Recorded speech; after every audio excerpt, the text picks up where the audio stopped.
Hi, I'm Jordan Schaus, one of the preachers at the Campbell Road Church of Christ. The sermon you're about to hear was preached at our church, where we are committed to preaching just the Bible. We're all about connecting the ancient truths of God to our modern times. We encourage you to open your Bibles, study along, and follow along with us as we study together and seek to live life the Bible way. But this morning, we have some things to talk about, some scripture to look at, and whether you've had a different week or a crazy week or one coming ahead, we're here to all do the same thing, which is to worship God and to hear His words. If you would, you can start turning your Bibles over to Mark chapter 8, and we'll get there in a minute.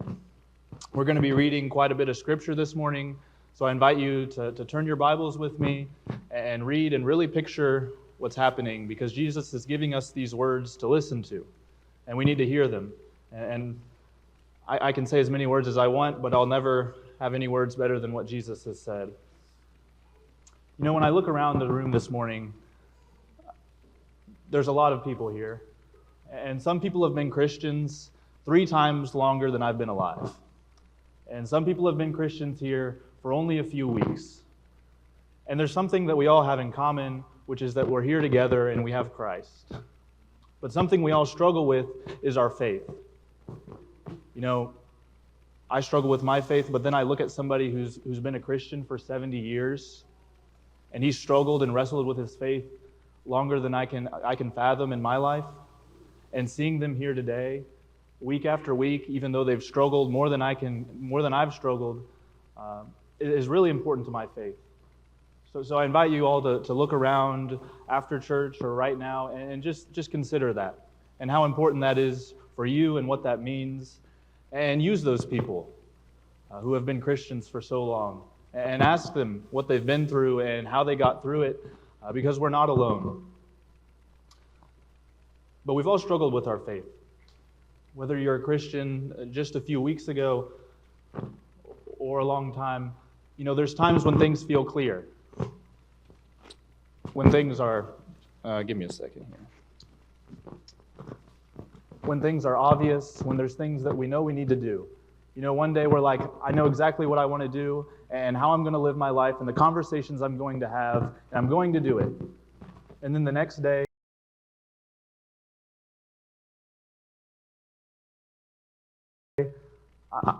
I'm not so sure about it.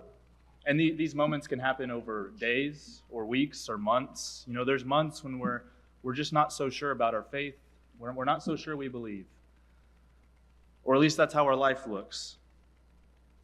And in the highs, our faith seems really easy. You know, when we read our Bible and pray, it's like, I know the Lord's listening and I hear His words and it's impacting my life. This is easy. My faith is easy and it's evident. And in our lows, our faith feels more like a choice. You know, I'm not really feeling it, but I guess I'll go ahead and do it. And our faith can feel like a choice sometimes in those lows. And I think that's important. But what is our faith really? What is our belief? Is it just a feeling? Do we only have it when we're feeling very zealous? Is it certainty? Is it the momentum we build up in our life? Well, I'd like to suggest to you this morning that our faith is a choice in both of those moments. And that our struggle with faith that we all have is only resolved by God. God's the only one who can help us in this struggle and help us work through it and each other. That's what we have. So pick up with me in Mark chapter 8. We're going to start reading in verse 22. Mark chapter 8 and verse 22. And they came to Bethsaida, and they brought a blind man to Jesus and implored him to touch him. Taking the blind man by the hand, he brought him out of the village, and after spitting on his eyes and laying his hands on him, he asked him, "Do you see anything?" And he looked up and said, "I see men, for I see them like trees walking around." Then again he laid his hand on his eyes, and he looked intently and was restored, and began to see everything clearly. And he sent him to his home, saying, "Do not even enter the village." So right before this, we have the feeding of the 4,000, and then this story comes up. They come to Bethsaida, and they bring this man to Jesus, and then they implore Jesus to heal this man. You know, this man can't see, and we're like, okay, Jesus can fix this. So they bring him to him. And I think this story is here for a reason. As we build up all the way halfway through Mark 9 is where we're going to get. but it frames something for us. There was a problem, and only Jesus could fix it. But also, this man meets Jesus, and Jesus heals him. And you might think, how come he couldn't see clearly right at first? How come he couldn't just see everything? He asked him, do you see anything? He says, well, Jesus, it's a little blurry. Some light's coming in, but there's some things I'm seeing. And Jesus heals him again, and now he sees clearly. And I think it points to something that he met Jesus, but he didn't fully understand yet. And sometimes we can come to Jesus and not fully get the whole picture, and we don't see clearly quite yet. And this is something that the apostles, and namely Peter, as we'll see, struggle with. And we're going to watch Peter wrestle with this as he makes a confession. Look with me in Mark chapter 8 and verse 27 now. Jesus went out, along with his disciples, to the villages of Caesarea Philippi. And on the way, he questioned his disciples, asking them, who do people say that I am? They told him, saying, John the Baptist, others say Elijah, but others, one of the prophets. And he continued by questioning them, but who do you say that I am? Peter answered and said to him, you are the Christ. And he warned them to tell no one about him. And he began to teach them that the Son of Man must suffer many things, and be rejected by the elders and the chief priests and the scribes, and be killed, and after 3 days rise again. And he was stating the matter plainly. And Peter took him aside and began to rebuke him. As soon as they left this blind man, and they're on their way to Caesarea Philippi, Jesus looks at the disciples and is asking, you guys have friends, you guys hear the crowds, you have family members. Who are people saying that Jesus is? Who do people say that I am? And they say, well, Elijah, one of the prophets. And Jesus astutely asks, but who do you say that I am? That's the important question. Who is this Jesus? And Peter, in typical fashion, is quick to respond, and he makes an important confession. He makes an important confession that Jesus is the Christ. This is the Messiah. Peter's confident about that. And that's important as a big moment in Peter's faith. And it's a strong statement. But he says this, but as we all know, he doesn't know what he's saying quite yet, because Jesus is about to tell him what that means. And he does. He says, you are the Christ. And Jesus says, okay, if Jesus is the Messiah, this is who the Messiah is. And in verse 31, he tells them, the Messiah is the one that's going to be rejected, the one that's going to be beaten and tortured and killed and rise again. That's who the Messiah is. If you were going to say this is the Christ, this is the Christ. And Peter, again, in his confident fashion, does something very bold that I don't think any of us would want to do. It says he rebukes Jesus after this. And in verse 33, Jesus responds to Peter's rebuke. And he addresses what Peter got wrong. But turning around and seeing his disciples, he rebuked Peter and said, get behind me, Satan, for you are not setting your mind on God's interests, but man's. And he summoned the crowd with his disciples and said to them, if anyone wishes to come after me, he must deny himself and take up his cross and follow me. Whoever wishes to save his life will lose it. Whoever loses his life for my sake and the gospel's will save it. For what does it profit a man to gain the whole world and forfeit his soul? For what will a man give in exchange for his soul? Whoever is ashamed of me and my words in this adulterous and sinful generation, the Son of Man will be ashamed of him when he comes in the glory of his Father with the holy angels. What Peter got wrong here, he addresses rather quickly. You were setting your mind on man's interests, not God's.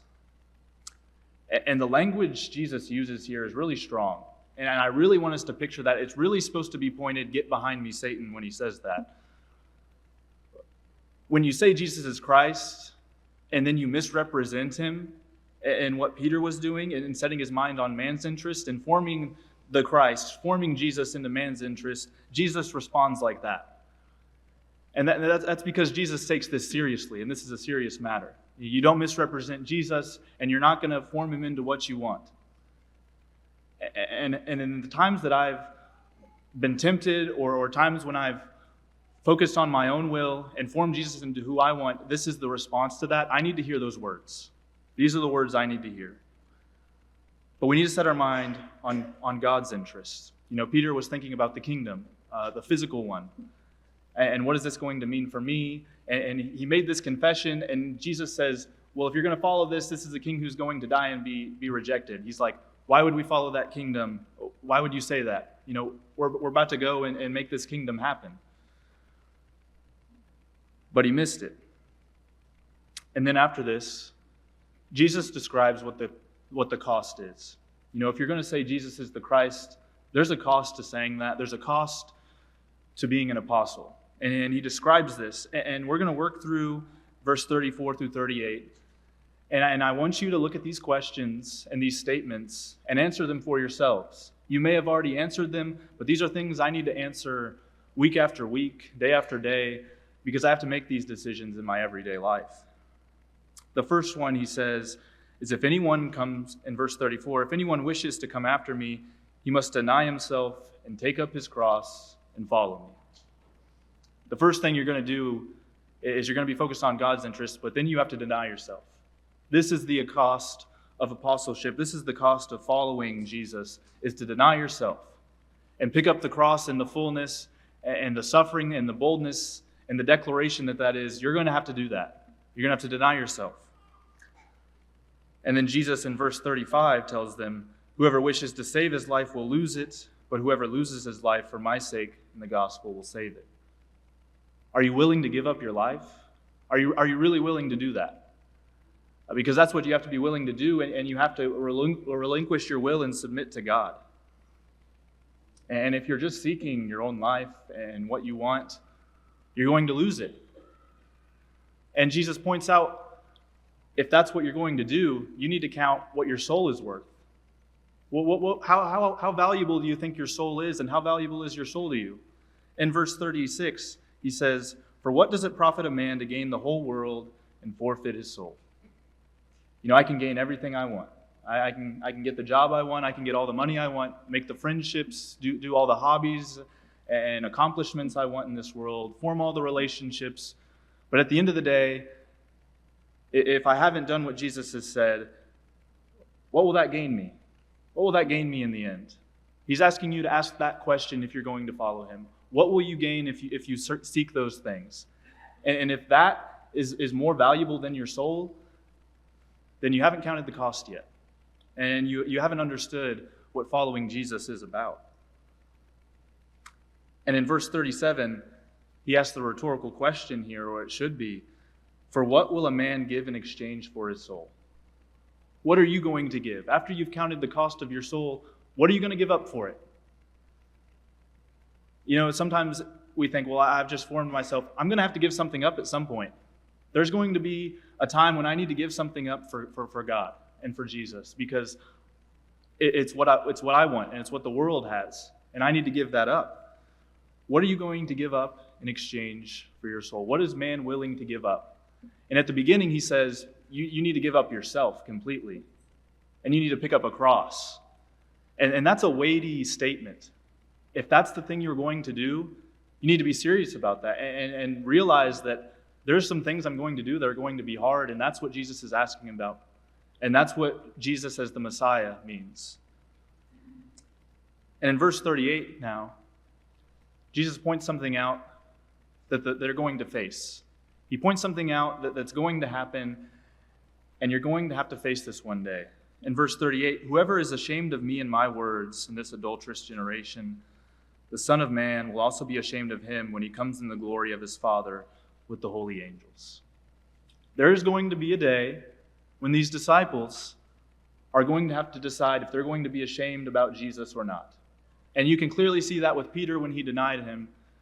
But there's going to be a day when the world presses in on you, whether it's the culture or the government or your school or your friends or your family or whatever seems easiest, you're going to have to decide, am I going to be ashamed about what Jesus said?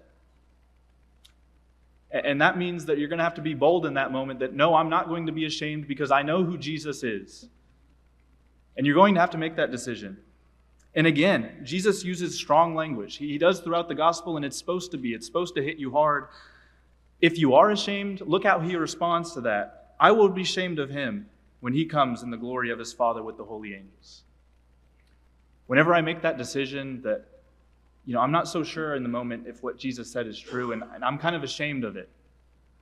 Sometimes we can tell ourselves, I'm just being cautious, and I'm just not trying to ruffle any feathers. That's all I'm doing. I'm just going to live in my own corner and do what I'm supposed to, and I'm just not going to cause any problems. Well, am I really just being ashamed of the gospel? Is that really what's going on there? I need to ask myself that. But whenever I am being ashamed of the gospel, Jesus says, I'm going to be ashamed of him.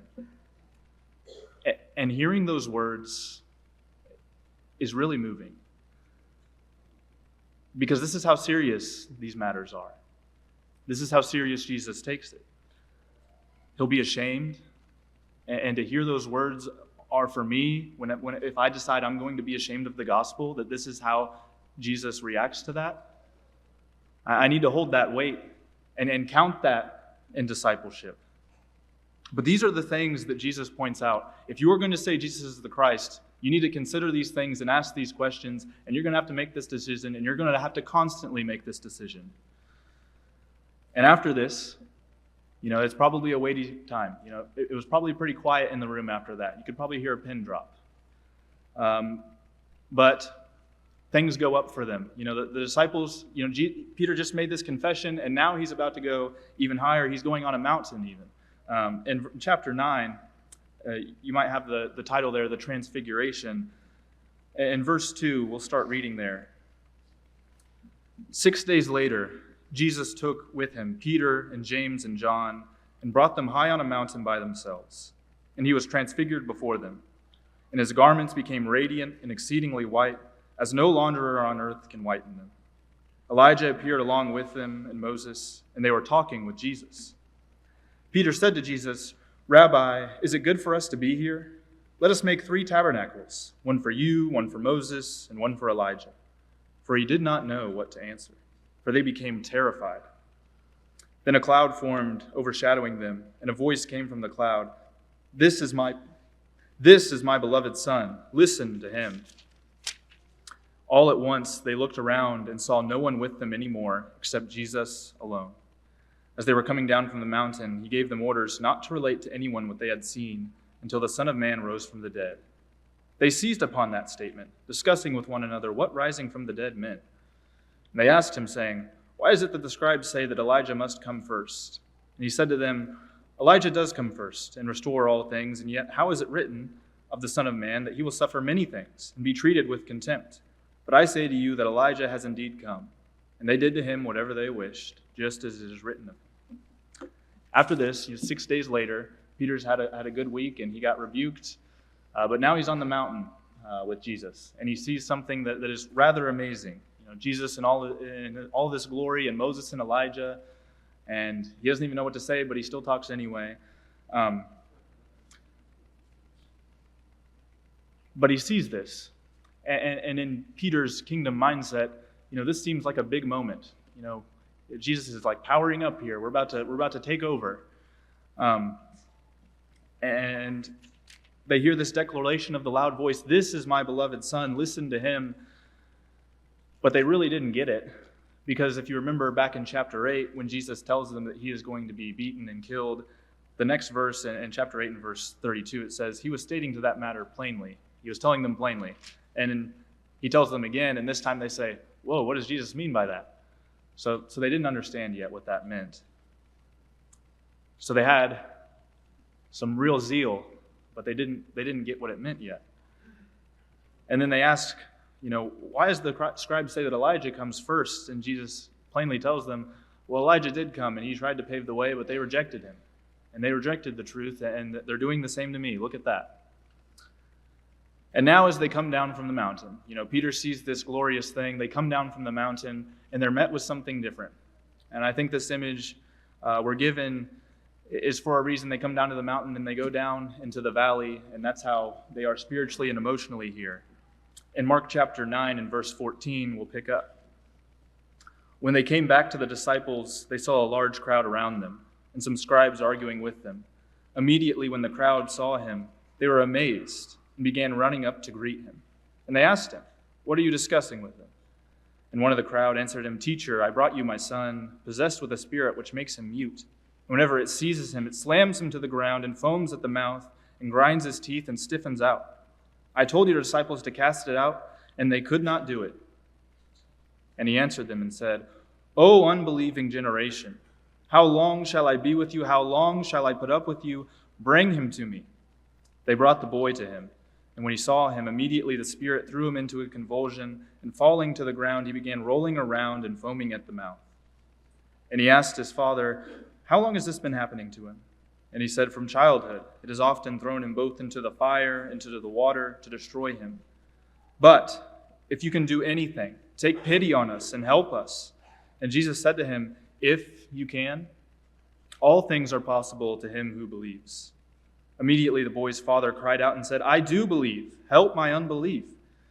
When Jesus saw that the crowd was rapidly gathering, he rebuked the unclean spirit, saying to it, You deaf and mute spirit, I command you, come out of him, and do not enter him again.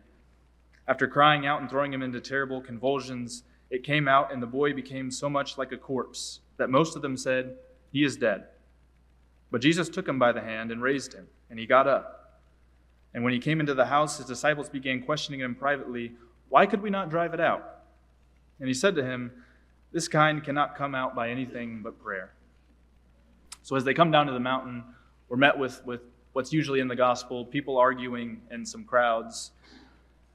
And Jesus asked them, What are you guys talking about? And this father approaches him. And I really want you to picture this father who's been dealing with this son since his birth. We're meant to think about this. He's been dealing with this. That this son who has been possessed by this demon and tortured like this and seizing up and being thrown into the fire and water, this father has struggled. This father has tried everything he can to help his son. And when nothing happened, he hears about Jesus and his disciples, and he's heard that his disciples in chapter 6 were able to cast some demons out. So maybe I'll bring him to him. But the disciples couldn't do it. So he brings him to Jesus. And Jesus' response to this is again interesting. He says in verse 19, O unbelieving generation, how long shall I be with you? How long shall I put up with you? This is again supposed to poke us. And I think it's possibly twofold here, that he's speaking both to the Father or possibly the disciples. Because he's given them everything they need to believe, and yet they don't. And Jesus' response to that is, How long shall I be with you and put up with you? You know, that's again some words I need to hear from my mentors and from the Bible, is that I have every reason I need to believe, but there's moments that I don't believe like I should. And Jesus' response to that is, How long shall I put up with you? You know, I need to hear those words too. Because, again, Jesus is taking this very seriously. You have what you need, and you don't believe in God, and you don't trust. How long shall I put up with that? And those are some strong words. That we need to hear them. And, you know, many times I think about Jesus in my corner, you know, just cheering me on and having all the patience and smiling the whole way through. You know, I mess up, but he says, You got this, you keep going. And I don't paint this picture of Jesus where he says, How long am I going to put up with you, Will? How long are you going to keep doing this? How long are you not going to believe and put it off? And that's the response. And I don't paint that picture every time because it's hard. I don't like thinking about that. You know, it causes me to think about hard things and do hard things, and it's not easy. And it causes some friction in my life and in my thoughts, and I don't want to think about it. But I need to, and I need to address it, and I need to bring it to Jesus as these people did, and as Jesus will address later, as we all need to. But still, Jesus says, Bring this boy to me. Bring this boy to me. He says, O unbelieving generation, but bring him to me. He didn't leave. And they brought the boy to him in verse 20. And Jesus asks how long it happens, since childhood. And the man responds in an interesting way in verse 22, at the end of verse 22, But if you can do anything. And we all know Jesus' response, if, that's the question, if. Of course, it's not the question of if, but a question of do you believe? And that's what the Father didn't understand, is that he needed to believe. It's not that can Jesus do this, is that do you believe that Jesus can? And how he responds to this, the Father, is the place where we all sit. We all sit in this place in verse 24. I do believe, help my unbelief. Again, look around the room, and people who have been Christians for so long and people who have just become Christians. We all believe, but we all struggle with our unbelief. And if you don't believe that, if you put it on paper that you believed 100%, then you wouldn't sin ever, because you understand everything and you know who God is and you know what sin is. I believe. But guess what? All of us have sinned, and all of us continue to struggle and fight temptation. If we really believed, we wouldn't do that. In those moments when we sin, if we believed fully, I'm pretty sure we'd win that battle. But guess what? We struggle with our unbelief. There's times when I'm not so sure. I don't know if I believe in all of this. There's times when I don't know if these words are what I really need to do. I can think of something better. There are times when I'm just stagnant and I'm lazy and I don't think about it much. But the fact that the Father says, I believe, help my unbelief, is where we all need to sit. I do believe, Lord, but those parts of me that I struggle with, I'm giving them to you. Help me in this unbelief, because he knows that Jesus can now, and he's still bringing it to them. Lord, help my unbelief. This is a prayer I need to pray far more often. This is a thought I need to think about far more often, is that I do struggle with this. And in those parts of me that I don't understand, in those parts of me that I struggle with, Lord, help me in that. And it seems counterintuitive that you would say, help my unbelief to someone you believe in, but this is who Jesus is, and this is who God is. Bring it to him. And with that response, the Lord sees the faith in the man. He sees the faith and casts the demon out, and everyone says he's dead, but no, he's not. He raises him from the dead. And the disciples look at this and they're puzzled. They were given this power in chapter 6, and now they couldn't cast the demon out. I'd be pretty discouraged. But again, they're looking in the wrong place. And they ask Jesus in verse 28, they look at this and they say, okay, Jesus, what was the party trick you had there? How do you do that? Whenever your remote's not working, so you turn it upside down, and you try everything. Were you crossing your fingers, Jesus? What were you doing? How did you cast this demon out? How do you do it? And Jesus responds, this kind can't come out by anything but prayer. What they were focused on was, Lord, how come I couldn't do it? Well, what was I doing wrong? Well, that's the problem, is that I can't do it. You were focused on yourself and what you can do and how you're going to do it, but you didn't even think about God in the moment. You didn't bring that part up. And in my life, what can I do by myself? And then I wonder about my faith, and my unbelief hits whenever I'm focusing on myself. How come I couldn't do this? How come everything's not working out right? How come I'm not praying like I should? Well, am I focusing on myself too much in those moments? The disciples thought this, and right after this, we had a sermon a few weeks ago about this. They were asking, who's the greatest? They still didn't really understand after this rebuke as well. Who's going to be the greatest in the kingdom? What am I going to get? What about me? Well, it's not about that. This morning, as we've worked through this text, there's a lot more in it. We read a big part, and we only talked about a few things. And one of the things I'm asking of you this morning and throughout this week is to take this text, or take the text you're working through, and hold it up. And then hold your life right on top of it and say, what is this telling me I need to do? What is this asking me to think about? What do I need to do about it? Because if we just read this as a story, it doesn't mean much. We got to think about this and what this means for my life. What am I going to do with it? So that's the question I'm asking you. There's many things to draw from this text, but there's much more. And we're not going to accomplish it all in the pulpit. There's much more we need to ask. The questions I need to ask myself are, am I denying myself? Am I ashamed of the gospel? What am I going to give in exchange for my soul?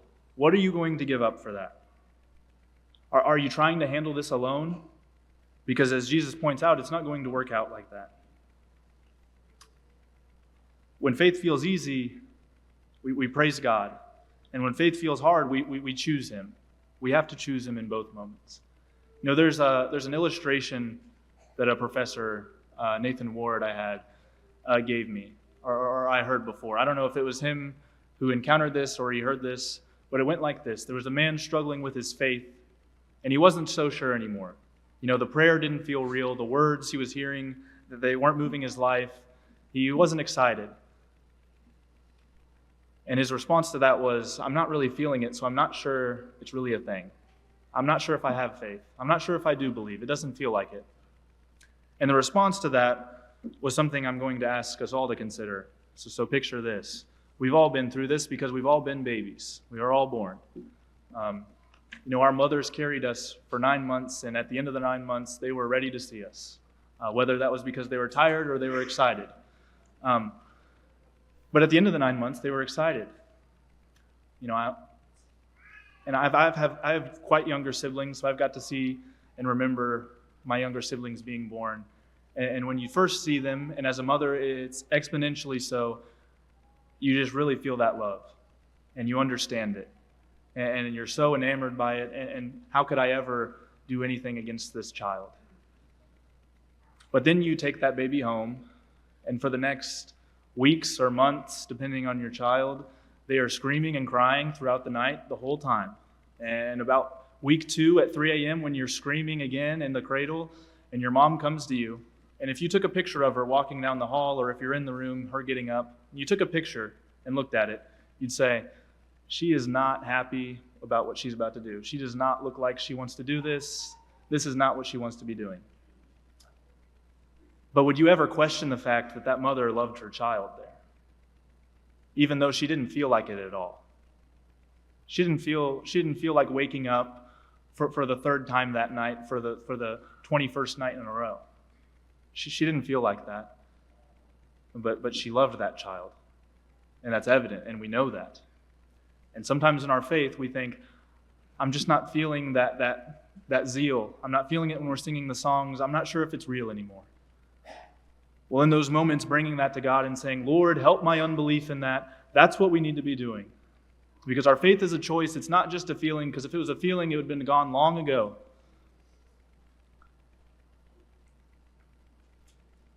There's no better time to bring these things to God than now, because we don't know what time we do have.